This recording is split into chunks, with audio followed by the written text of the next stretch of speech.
levitating car. The building of major roads has increased all over the world in the past few decades, and a lot of crazy things seem to happen every day when it comes to commuting. With the addition of dash cams and CCTV footage, crazy, hilarious, and even creepy things from the road can be viewed all over the world. This CCTV footage from a busy city in China is not like most road rage or bad driving videos we see. This is actually quite a mystery and has led to those that believe in the paranormal to speculate all kinds of possibilities. The video shows an average day of traffic, with cars traveling on both sides of the street, generally minding their own business. A small group of people are standing to the left of an intersection, more than likely waiting to cross. A mid-sized van and sedan are sitting a little further to the right, and traffic on the other side is going normally. Another van begins to approach the crossing, but just as it passes the stopping point, it seems to mysteriously lift into the air, as if some force grabbed the front of it and tried to throw it backwards. The other van and a car off to the right also move into the air less drastically. However, the people off to the left and every other car in the scene seem unaffected. There have been several attempts to explain this, such as an earthquake, a loose cable, and a disturbance in magnetic fields. None of these theories have been proven so far, so people have approached with other ideas like ghostly figures, superhumans, and time warps. Of course, these things haven't been proven either, but people are going to assume the wildest things they can just to add a little spice to their everyday.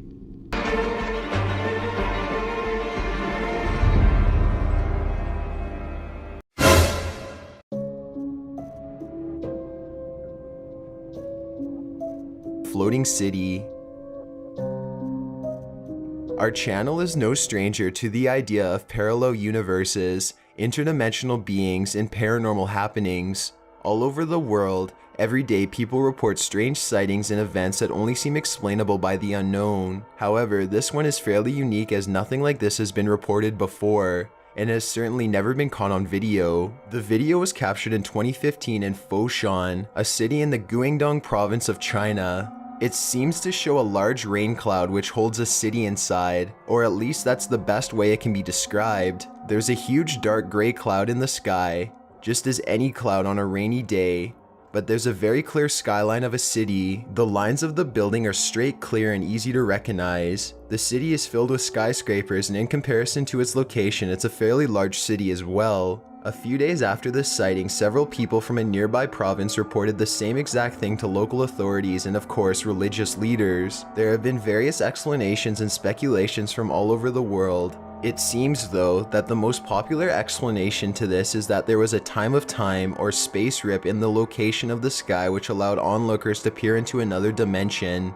Weather experts have said that this is actually a mirage known as Fata Morgana, which commonly makes distant objects or regions appear to be floating. This is most common near water horizons on hot days though, so not many people take this as a simple explanation. Besides, what does it hurt to believe that there's more out there and that once in a while the humans of this realm are able to peer into the unknown? No matter what you believe in concerns to the city in the sky, it's a huge mystery that has been argued from every side of the spectrum, and will probably be a very long time before we have a solid answer as to what we've seen here.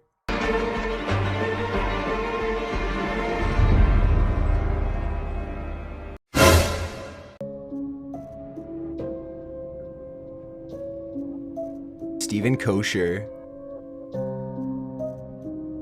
In a missing persons case, you'd think that surveillance footage of the victim would be a huge break in the case and lead to a very happy ending for the loved ones of those that disappeared. However, in many cases such as this one, surveillance footage only brings up more questions. In April of 2009, a young man named Kocher abruptly quit his job for no apparent reason and then moved to St. George, Utah. It is said while in St. George he struggled to find a stable job. He did odd jobs and handiwork for several months as he burned through his savings and was unable to find consistent income. On December 12, 2009, Steven left St. George in the same manner that he had run from his hometown of Salt Lake City. The day after fleeing from St. George, he made a strange phone call to two friends, claiming that he was in Las Vegas. According to reports, he sounded fine during these phone calls, but he never really explained his reason from running to Las Vegas, though it can be assumed he was there looking for work. This phone call was the last time anyone in Steven's life ever heard from him. He never attempted to call his friends or family again, and they were not able to contact him either. After a few months, a missing persons report was filed in relation to Steven's sudden lack of communication. During the investigation, Steven's car was found abandoned in what can be considered an upscale neighborhood in Henderson, Nevada. The first red flag is, why would his car be abandoned? And more importantly, why would he be in such a nice neighborhood if he had no friends or family in Nevada and no means of income to sustain a lifestyle in such a region?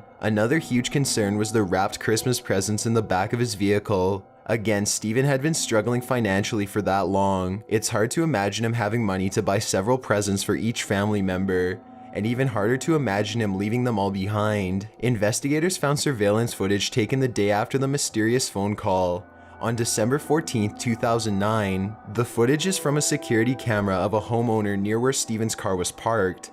It shows him parking his car and walking across the street before disappearing out of frame, never to be seen again. His phone call was marked at several locations a few miles from where he left his car, but it never moved further than that before dying 2 days later. Steven's family, as well as over 70 volunteers in the area, set up search parties. There had not been a body, a report, or a single piece of new evidence in relation to Steven in over 6 years. People speculate he vanished to start a new life, or perhaps became involved in dangerous activities as a new way of making income.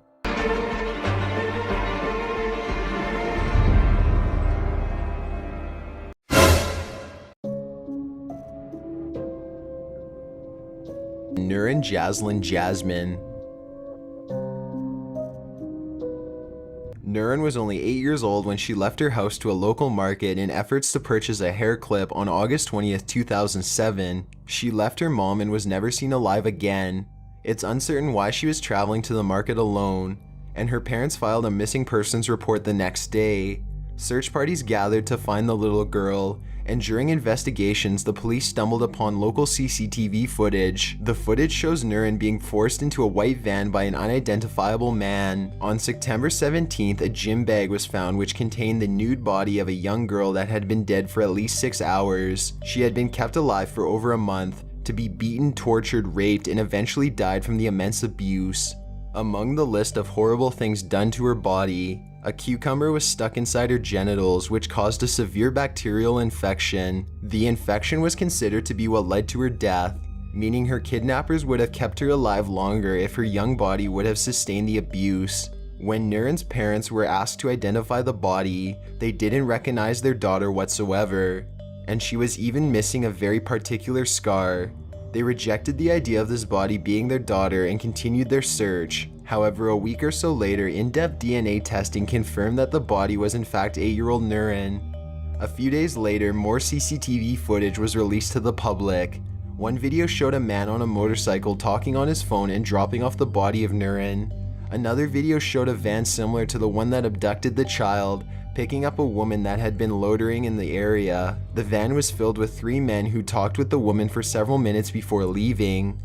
While none of them directly acknowledged the bag, it's unsure if it was because that they were involved or because they simply didn't notice. This case sparked outrage in the community and in the media. People deemed this crime the worst in years. A prime minister suggested releasing a list of registered sex offenders to help aid in finding her killer, as they were assumed to be a psychopathic pedophile. The Inspector General of the police also offered that her parents be further investigated, as negligent parenting was considered a crime and could be punishable by law. Furthermore, there was speculation amongst several people in the community that her parents may have even sold her to this pedophile. Other people in the community, though, were outraged at the idea of punishing parents further after losing a child under such gruesome circumstances. Several men and 1 woman were arrested in a shop, but were all eventually released based on lack of evidence. Later in September, another woman was arrested as the police tried to apprehend her. She attempted to swallow a SIM card she was carrying. However, the contents of the SIM card were either unrelated to the case or were simply never released.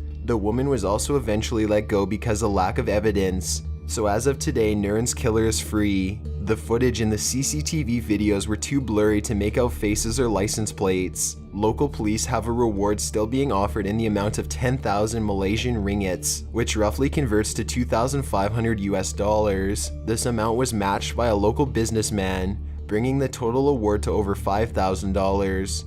This reward is promised to anyone who brings in important information, and even more is offered for the killer himself being turned in. This case has several layers and varying opinions related to it.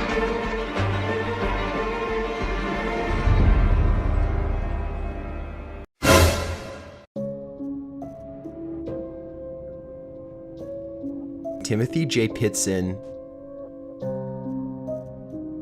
This is another missing persons case in which surveillance footage opened the door to more questions than answers. Timothy was 6 years old and was the son of James and Amy Fry Pitzen. He was living with his parents in Aurora, Illinois at the time of his disappearance in 2011. The young boy was the couple's only child, and according to family reports, there was no signs of abuse within the family or even between the spouses. Early on the morning of May 11th, 2011, Amy Pitzen was seen picking up Timothy from his elementary school. She checked him out of his kindergarten class and gave no reason, although it didn't seem suspicious to staff at the time. After all, it's not uncommon for a mother to pull her child out of school early. In the camera footage from the school, everything seemed normal.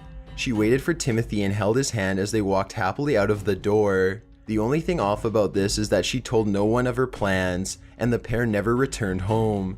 His father, James, went to school to pick Timothy up to find out he had been withdrawn by his mother. After calling family and assuring that no one had heard from them, he reported the mother and son missing. He also made several attempts to call Amy via her cell phone, but never got an answer. The first day that they were gone, after taking Timothy out of school, they were seen on surveillance camera in the Key Lime Cove resort where they stayed the night.